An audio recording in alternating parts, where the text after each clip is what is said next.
오늘 저기 국민의당 어제도 이제 김성호 그 당시 공명선거 추진 부단장이죠.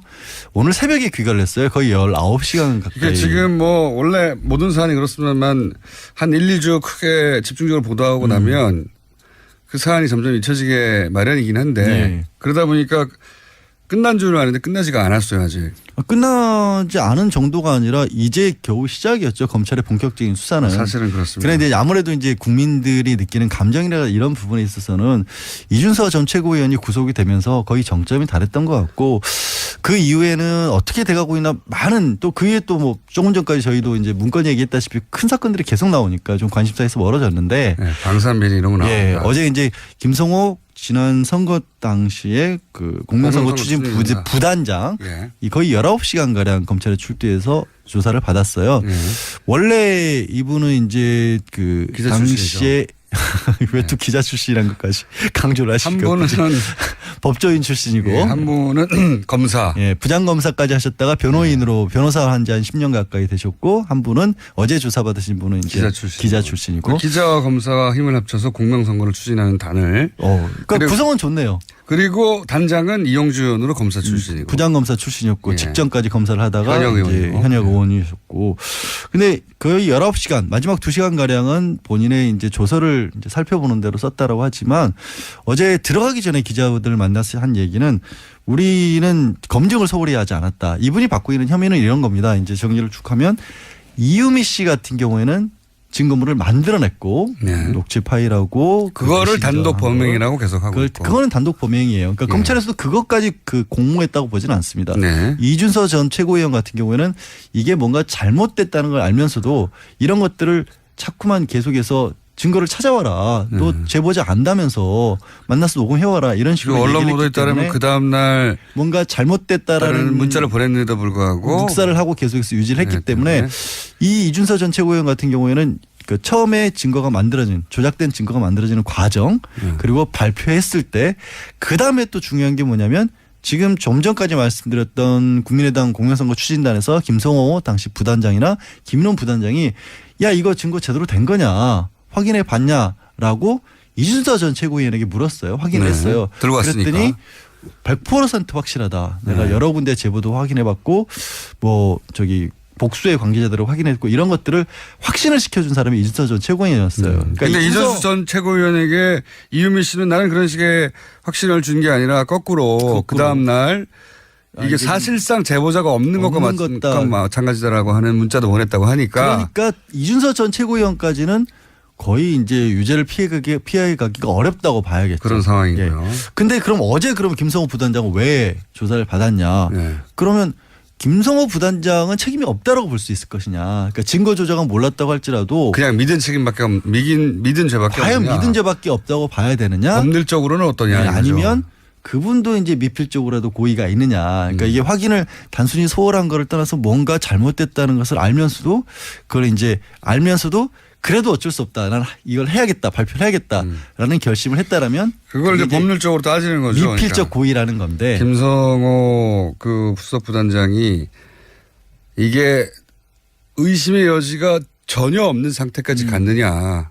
그렇죠. 법률적으로 보면 아니면 미진함에도 불구하고 지금 선거가 바로 코앞이고 4일 전이니까 코앞이고 촉박하고 지금 국면이 어려우니 후보를 위해서 좀 미진하지만 갔느냐 이거를 그렇죠. 판단해 보겠다는 거죠. 판단한 거죠. 네.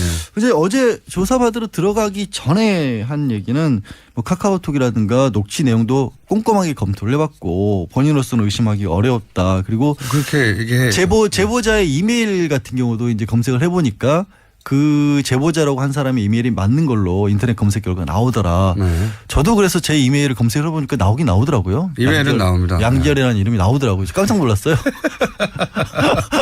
너무 대단하다고. 아니, 그러니까 저는 그런 걸 해본 적이 없으니까. 네. 그리고 이제 언론에는 이메일 검색한 것만 나오고 있지만 다른 부분도 본인이 이제 충분히 검증 과정을 거쳤다라는 설명까지 하셨는데 그게 뭔지까지는 얘기를 안 했어요. 근데 조금 전에 말씀하신 이제 과연 거짓말이라는 것을 알았느냐라는 것을 검찰이나 법원에서는 결국엔 대법원에서 판례를 비춰봐서 할 수밖에 없잖아요. 굉장히 좀 까다롭게 따지긴 해요. 이게 그럼 어떤 식으로 따지냐. 내용이 어떤 내용이냐, 내용 자체를 봤을 때 그리고 정을 얼마나 구체적이었느냐, 그리고 그거를 확인해 줄 만한 주변에 다른 자료들도 또 있었느냐라는 걸 보는 거고, 그런 것을 과연 그걸 보는 사람 입장에서 학력이나 경력이라든가 사회적 지위, 또 그거를 봤던 시점, 사회적인 파급 효과, 어렵네요. 이런 것들을 고려해서 하나하나 다 짜지는 거예요. 제가 보기에는 판사가 누구냐에 따라서 성향에 따라 크게 갈릴 수 있는 사안이라고 그러니까 봅니다. 그럴 수도 있고, 그만큼 이게 중대한 사안이기 때문에 그렇죠. 우리 예를 들어서 이 허위사실 공표죄와 관련해서는 빼놓을 수 없는 분이 정봉주 전 의원 같은 경우거든요. 정봉주 전 의원 같은 경우에 법원에서는 그때 당시 어떻게 봤냐면 뭐 인터뷰라든가 뭐 영상, 뭐 이명박 전 대통령이 회사를 만들었다, 뭐 이런 얘기들도 했는데 충분히 있는데, 그리고 사무실에서 인터뷰한 내 회사라는 얘기 동영상도 있고. 근데 그런 걸 믿은 걸로도 이거는 부족하다고 했거든요. 그 굉장히 그것도 대법원에서 확정 판결을 났지 않습니까? 대법원에서 그래서 실형까지 이제 1년 복역을 하셨던 그런 경우이기 때문에 그 경우에 비추면 사실 굉장히 어려운 거고요. 어려운 거. 근데 정봉주 전 의원의 그 판결이 정상이라고 볼 수는 없거든요. 그러니까 지금 말씀하신 것처럼 이제 판사가 어떤 성향이냐는 거는 그렇게 얘기를 할 수도 있는 거죠. 너무나 이때 정봉주 전 의원은 이제 보복을 당했다고 봐야 되는 거군요. 이제 더군다나 사실 그렇게 보는 게 맞죠. 지금 BBK 사건 자체가 문제가 있다는 거는 여러 가지 경로로 확인이 됐기 때문에 지금 본인도 이제 억울하다고 김경주 씨도 다시 이제 법적 소송을 할지도 모른다는 움직임이 나오고 있지 않습니까? 근데 그건 너무 간 사안인데 그만큼 이게 어렵다라는 거죠. 어렵다는 거고, 이런 거를 또 규범적 판단을 한다는 법원에서 표현을 해요. 이게 뭐냐면 실제로 그 사람이 그걸 알았느냐 몰랐느냐는 알아볼 방법이 없다, 현재 과학으로. 그렇기 때문에 그냥 외부의 여러 가지 상황을 비춰봤을 때 일반인이라면 이 정도 상황이면 알았다고 봐야 되는 거 아니냐.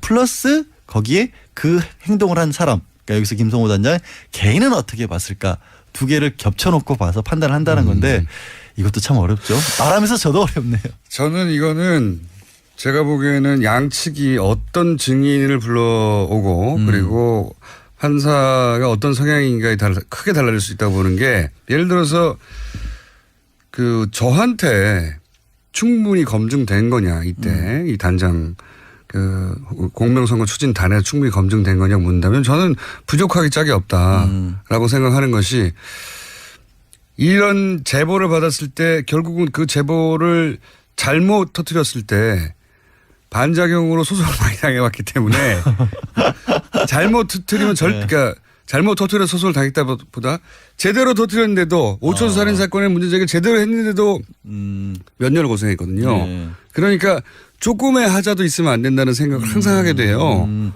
그런 관점에서 보면 당사자하고 통화를 못했거나 당사자가 하다못해 어디 사는지, 당사자하고 어떤 관계인지, 당사자가 뭐 이메일로 뭐라고 그랬는지 기본 접촉이 없으면 안 합니다. 그러니까 여기서 이제 문제점이 뭐냐면, 제보자를 확인을 시켜달라고 이준서 전 최고위원에게 물어봤더니 이준서 전 최고위원이 이 사람이 직접 통화를 원하지 않는다, 하게 되면 제보를 안 하겠다고 했다, 그 말을 했거든요. 상관없어요. 아니, 그러면 가야 되는 겁니다. 통화를 안 하면 좋아. 그러면 가서 만나자, 이렇게 했어야 되는 거예요. 그러면 중요해지는 게 뭐냐면, 그러면 김성호 부단장 입장에서 이준서 최고위원이 그렇게 얘기했을 때 이준서 최고위원을 믿을 만한 사람이었느냐, 평소에.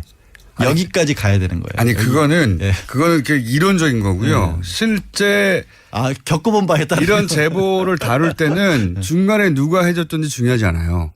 본인이 그 당사자가 목소리를 내라고 했잖아요. 그렇죠. 의지가 있는 거란 말이죠. 전화는 그렇다고 쳐요. 그러면 사람을 보내거나 어디서 만나자고 하거나 따로. 그러니까 이게 항상 양면성이 가진 게, 그때 당시 폭로했던 게 5월 5일이었잖아요. 대선이 얼마 앞두지 않은 상황이었단 말이에요. 그러면 그렇게 시간이 촉박했기 때문에 다소 무리해서라도 발표할 수밖에 없었다고 볼 것이냐, 아니면 그렇게 시간이 얼마 안 남았는데도 불구하고 반박할 시간 없이 이렇게 발표한 게 잘못이다고 볼 것이냐. 이게 같은 사안에 대해서 정말 양쪽 입장이 첨예하게 갈릴 수가 있는 거예요. 그게 이론이 아니라 진짜 제보를 많이 다룬 기자나 이런 사람 잘 없어요. 그러니까 누군가 제보를 많이 다룬 사람을 증인으로 누가 데려오느냐에 따라 저는 영향을 미칠 수 있는 사안이다. 왜냐하면 상상으로는 그렇거든요. 그 정도면 이메일 확인하면 된 것 같잖아요. 아니에요. 아니에요. 제가 법이론상으로만 알고 이제 실제 겪어보지는 저는 않아서. 그러다가는 되치기로 큰일 난다는 거를 정치권에서는 다들 알아요. 아, 그래요? 네. 하여튼 그래서 이제 어쨌든 플러스 오늘 이제 김성호 단장은 귀가를 했고 일단은 그러면 앞으로 남은 건 이제 당시에 단장이었던 이용주 현역 의원까지도 조사를 할 것이냐 말 것이냐가 남아있는 상황입니다. 피의자 전환을 할 수도 있다는 보도가 있었는데. 그거는 이제 아직 모르는 거죠. 어차피. 네. 네. 이용주 의원에서 만약에 피의자 전환을 안 하고 참고인으로 끝나면 이 사건은 사실상 끝난다고 봐야 되죠. 더 이상 올라가진 않는다고. 더 이상 올라가지는 않죠. 사실 이용주 의원이 그때 최종 어쨌든 현장에서의 결정자였기 때문에 그 전 단계에서 일단 최고위원이라든가 당시 어쨌든 당의 공식 그 직함 부단장이었으니까 그 정도에서 형사처벌 단계는 끝난다고 봐야겠죠. 알겠습니다. 이용주 의원이 피의자 전환이 되냐 안 되냐에 따라서 이 사안이 어디서 끝이 나느냐가 판가름 될 것 같다. 오늘의 포인트고요. 제보자는 꼭 만나야 된다는 제보자는 것은 제 얘기가 아니라 네. 경험자로서 전문 피해자로서 안 온다고 하면 가면 되거든요. 아, 공장장이. 어려운 일이 아니에요. 네. 알겠습니다. 아니면 내가 믿는 사람 누군가를 보내든가 직접 가는 게 그러면. 하나 배웠습니다 오늘 제가. 해외에 있는 사람이 아니잖아요. 해외도 찾아가서 만나는데요. 굳이 여기까지 하겠습니다. 네. 그냥 소확만 하겠습니다. 저 다음 주에 오는 거죠 이제.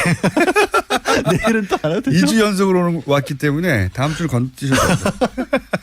양지일 변호사였습니다. 감사합니다. 네, 고맙습니다. 어제 들어가기 전에 기자들을 만나서 한 얘기는 우리는 검증을 소홀히 하지 않았다. 이분이 받고 있는 혐의는 이런 겁니다. 이제 정리를 쭉 하면 이유미 씨 같은 경우에는 증거물을 만들어냈고 네. 녹취 파일하고 그거를 단독 범행이라고 계속 하고 있고. 그거는 단독 범행이에요. 그러니까 네. 검찰에서도 그것까지 공모했다고 보지는 않습니다. 네. 이준서 전 최고위원 같은 경우에는 이게 뭔가 잘못됐다는 걸 알면서도 이런 것들을 자꾸만 계속해서 증거를 찾아와라. 또 제보자 안다면서 만나서 녹음해와라. 이런 식으로 언론 얘기를 보도에 했기 때문에 따르면 그 다음 날 뭔가 잘못됐다라는 문자를 보냈는데도 불구하고 묵살을 하고 계속해서 유지를 했기 네, 때문에 네. 이 이준서 전 최고위원 같은 경우에는 그 처음에 증거가 만들어진 조작된 증거가 만들어지는 과정 그리고 발표했을 때 그다음에 또 중요한 게 뭐냐면 지금 좀 전까지 말씀드렸던 국민의당 공명선거 추진단에서 김성호 당시 부단장이나 김인원 부단장이 야 이거 증거 제대로 된 거냐 확인해 봤냐라고 이준서 전 최고위원에게 물었어요. 확인했어요. 네, 들고 왔으니까. 그랬더니 100% 확실하다. 내가 네. 여러 군데 제보도 확인해 봤고 뭐 저기 복수의 관계자들을 확인했고 이런 것들을 확신을 시켜준 사람이 이준서 전 최고위원이었어요. 그러니까 근데 이준수 전 최고위원에게 이유미 씨는 나는 그런 식의 확신을 준 게 아니라 거꾸로 그 다음 날 이게 사실상 제보자가 없는 것과 마찬가지다라고 하는 문자도 보냈다고 하니까. 그러니까 이준서 전 최고위원까지는 거의 이제 유죄를 피해가기가 어렵다고 봐야겠죠. 그런 상황이고요. 예. 근데 그럼 어제 오늘 저기 국민의당 어제도 이제 김성호 그 당시 공명선거 추진 부단장이죠. 오늘 새벽에 귀가를 했어요. 거의 19시간 가까이. 이게 지금 뭐 원래 모든 사안이 그렇습니다만 한 1, 2주 크게 집중적으로 보도하고 나면 그 사안이 점점 잊혀지게 마련이긴 한데 네. 그러다 보니까 끝난 줄 아는데 끝나지가 않았어요 아직. 끝나지 않은 정도가 아니라 이제 겨우 시작이었죠. 검찰의 본격적인 수사는. 사실은 그렇습니다. 그런데 아무래도 이제 국민들이 느끼는 감정이나 이런 부분에 있어서는 이준서 전 최고위원이 구속이 되면서 거의 정점이 달했던 것 같고 그 이후에는 어떻게 돼가고 있나 많은 또 그에 또 뭐 조금 전까지 저희도 이제 문건 얘기했다시피 큰 사건들이 계속 나오니까 좀 관심사에서 멀어졌는데. 네, 방산비리 이런 거 나옵니다. 예, 어제 김성호 부단장은 왜 조사를 받았냐. 네. 그러면 김성호 부단장은 책임이 없다라고 볼 수 있을 것이냐. 그러니까 증거 조작은 몰랐다고 할지라도 그냥 믿은 책임밖에 믿은 죄밖에 과연 없느냐. 믿은 죄밖에 없다고 봐야 되느냐. 법률적으로는 어떠냐. 아니면 그분도 이제 미필적으로라도 고의가 있느냐. 그러니까 이게 확인을 단순히 소홀한 거를 떠나서 뭔가 잘못됐다는 것을 알면서도 그걸 이제 알면서도 그래도 어쩔 수 없다. 난 이걸 해야겠다. 발표를 해야겠다라는 결심을 했다라면 그걸 이제 법률적으로 따지는 거죠. 미필적 그러니까. 고의라는 건데. 김성호 그 수석 부단장이 이게 의심의 여지가 전혀 없는 상태까지 갔느냐. 그렇죠. 법률적으로 보면 아니면 미진함에도 불구하고 이제 김성호 지난 선거 당시에 그 공명선거 추진 부단장 예. 이 거의 19시간가량 검찰에 출두해서 조사를 받았어요. 원래 이분은 이제 그 기자 당시에 왜 또 기자 출신이란 것까지 강조를 한 하시고 분은 법조인 출신이고 예, 한 분은 검사. 예, 부장검사까지 하셨다가 변호인으로 변호사 한 지 한 10년 가까이 되셨고 한 분은 어제 조사받으신 분은 이제 기자 출신이고 기자와 검사와 힘을 합쳐서 공명선거를 추진하는 단을.